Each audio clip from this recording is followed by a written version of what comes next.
అందరికీ హాయ్ అండి. ఒక చిన్న విషయం మాట్లాడడానికి వచ్చాను.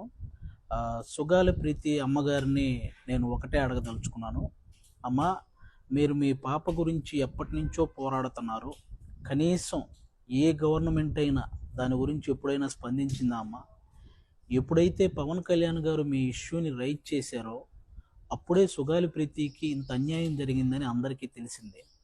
ఎప్పుడైతే పవన్ కళ్యాణ్ గారు ఆ ఇష్యూని రైజ్ చేశారో అప్పుడే ఆ గవర్నమెంట్ స్పందించి మీ ఆయనకు ఒక ఉద్యోగం, మీకు కొంత భూమి ఇవ్వటం జరిగింది. ఆ గవర్నమెంట్ పవన్ కళ్యాణ్ గారు రాకముందే మీకు అవన్నీ చేసుంటే ఆ గవర్నమెంట్కి మీ మీద ప్రేమ ఉన్నట్టు అమ్మ. ఎప్పుడైతే పవన్ కళ్యాణ్ గారు రైజ్ చేయడం వల్ల అవన్నీ మీకు చేశారో అంటే పవన్ కళ్యాణ్ గారు అంటే భయం ఉన్నట్టమ్మా. ఇంత చిన్న లాజిక్ మీరు ఎలా మిస్ అయ్యారు అనేది నాకు అర్థం కాలేదు. అంటే పవన్ కళ్యాణ్ గారి ప్రోద్బలంతోనే అది సిబిఐ ఎంక్వైరీ దాకా వెళ్ళింది. ఛార్జ్ షీట్లో పేర్లు మార్చేసి సిబిఐ వాళ్ళకు కూడా అంతు చిక్కనటువంటి అలాంటి కేసు గురించి ఇంకా పవన్ కళ్యాణ్ గారు ఇంకెంతకాలం పోరాడతారమ్మా? మీరైనా ఆలోచించాలి. అలాంటి పవన్ కళ్యాణ్ గారిని పట్టుకొని ఓట్ల కోసం ఈ ఇష్యూని వాడుకున్నారు. ఆ మాట నీకు ఎలా అనిపించాలనిపించిందమ్మా తల్లి? అసలు ఎవరికి అర్థం కాలేదు. ఓట్ల కోసం పవన్ కళ్యాణ్ గారిని ఇష్యూని వాడుకుంటున్నారా? అరే, తన నెలకి తనకు వస్తున్న జీతంలో ఒక్క రూపాయి కూడా తీసుకోకుండా వస్తున్న ప్రతి రూపాయిని పిఠాపురంలో ఉన్న అనాథ పిల్లలకి పంపిస్తున్నటువంటి పవన్ కళ్యాణ్ గారు ఓట్ల కోసం ఒక ఇష్యూని వాడుకుంటారా? కుల మతాలతో సంబంధం లేకుండా కష్టాల్లో ఉన్న ప్రతి రైతుకి 2 లక్షల రూపాయలు సహాయం చేసుకుంటూ వెళ్ళిన పవన్ కళ్యాణ్ గారు ఓట్ల కోసం ఒక ఇష్యూని వాడుకుంటారా? మీలాగే ఫిజికల్లీ హ్యాండిక్యాప్డ్గా ఉన్న మహిళా క్రికెటర్లందరికీ తన సొంత డబ్బులు ₹1,00,00,000 సహాయం చేసిన పవన్ కళ్యాణ్ గారు ఓట్ల కోసం ఒక ఇష్యూని వాడుకుంటారా?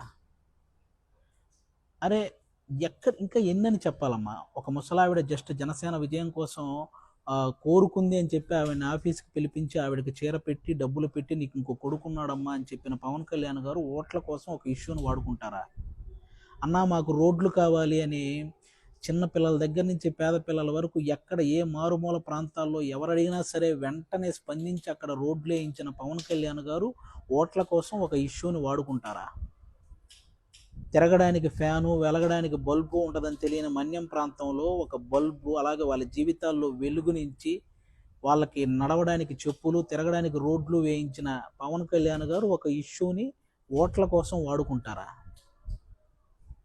అమ్మా, ఓట్ల కోసం ఇష్యూని వాడుకునే వాళ్ళు సంపాదించుకుంటారు కానీ ఇలా సహాయం చేయరమ్మా. మీరు ఇది ఒక్కటి గుర్తుపెట్టుకోవాలి. ఆ మాట మీరు ఎందుకు అన్నారో తెలియదు.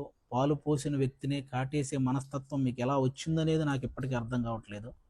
ఒక్కసారి దయించి మీరు పవన్ కళ్యాణ్ గారు కాకుండా ఈ ఇష్యూని మీరు కోరుకున్న విధంగా ఎవరైనా నిజంగా న్యాయం చేయగలిగితే నా జీవితంలో జనసేన గురించి మాట్లాడనమ్మా. మీరు పక్కన వాళ్ళ మాటలు విని పవన్ కళ్యాణ్ గారిని విమర్శించడం ఆపేస్తే బెటర్ అని నా ఫీలింగ్ అమ్మా. అలాగే నెక్స్ట్ ప్రొఫెసర్ నాగేశ్వరరావు గారు, ఏమండి, అమిత్ షా గారితో పవన్ కళ్యాణ్ గారు ఇలా అన్నారు అని మీరు తప్పు మాట్లాడినప్పుడు ఈయన డబ్బులు తీసుకునే ఇలా అన్నాడు అని జన సైనికులు అనడంలో తప్పే ఉందండి? అయినా ఇది రేడియో కాలం కాదండి. మీరు ఏదైనా చెప్తే అది వినుకుంటూ మేమేం మాట్లాడకుండా కొట్టుకుంటూ వెళ్ళడానికి సోషల్ మీడియా కాలం.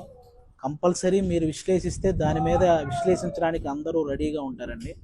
కాబట్టి ఈ విశ్లేషణ అనేది మీరు కూడా అది తప్పు అవడం వల్లే కదా మీరు మీ మాటలను విత్డ్రా చేసుకున్నారు. మరి తప్పు చేసిన తర్వాత కూడా మళ్ళీ ఇంకా డిబేట్లు, డిస్కషన్లు ఏంటండి?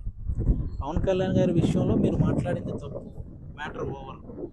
మీరు తప్పు చేసినా కూడా ఆయన అంటే నాకు ఇంకా గౌరవం ఉంది అని అన్న పవన్ కళ్యాణ్ గారు గొప్ప వాళ్ళ, తప్పు చేసి కూడా ఇంకా పవన్ కళ్యాణ్ గారి మీద అందరినీ కూర్చోబెట్టి తిట్టిస్తున్న మీరు గొప్ప వాళ్ళ?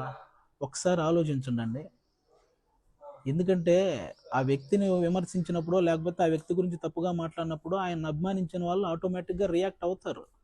అందరినీ ఆపలేం కదా, అందరూ ఆయనలాగా ఉండరు కదా. కాబట్టి ఇది ఒకసారి మీరు ఆలోచించాలని మనస్ఫూర్తిగా కోరుకుంటున్నాను.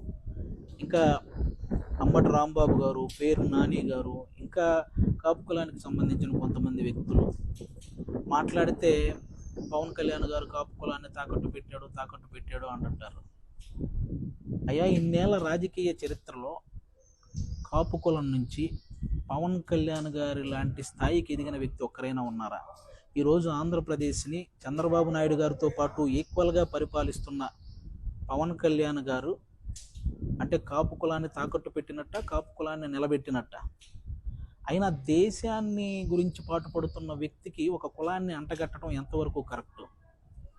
అసలు కులానికో మతానికో అలా అలా ఆ పిచ్చి ఉన్న వ్యక్తి అతను. అందరినీ సమానంగా చూసే వ్యక్తి, అన్ని కులాలని అన్ని మతాలని తన వెంట నడపాలనే వ్యక్తి. ఆయన సనాతన ధర్మం అనేది హిందూ ధర్మాన్ని ప్రేమిస్తున్నట్టు, ఇతర ధర్మాలని గౌరవిస్తున్నట్టు, అంతేగాని ఓన్లీ హిందువుల్ని వెనకేసుకొస్తున్నట్టు కాదు. ఆయన చుట్టూ ఎంతమంది క్రైస్తవ మతానికి చెందిన వాళ్ళు, ఎంతమంది ముస్లిం మతానికి చెందిన వాళ్ళు ఉంటారో నాకు తెలుసు. వాళ్ళందరికీ ఆయన ఎంత వాల్యూ ఇస్తాడో నాకు తెలుసు. వాళ్ళందరినీ ఎంత ఎంకరేజ్ చేస్తాడో. ఇలా కుల మతాల భేదాలు చూసుకుంటే ఇంతమందికి సహాయం చేయగలుగుతాడా అండి?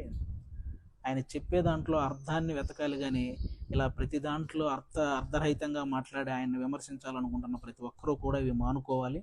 ఎందుకంటే మీ ఇష్యూ హైలైట్ అవ్వడానికి, లేకపోతే మీరు హైలైట్ అవ్వడానికి పవన్ కళ్యాణ్ గారిని సాఫ్ట్ టార్గెట్ చేస్తున్న ప్రతి ఒక్కరికి ఒకటే చెప్పదలుచుకున్నాను, ఇలాంటివి చేస్తే కనీసం మీ ఇంట్లో వాళ్ళు కూడా మిమ్మల్ని అసహించుకుంటారు.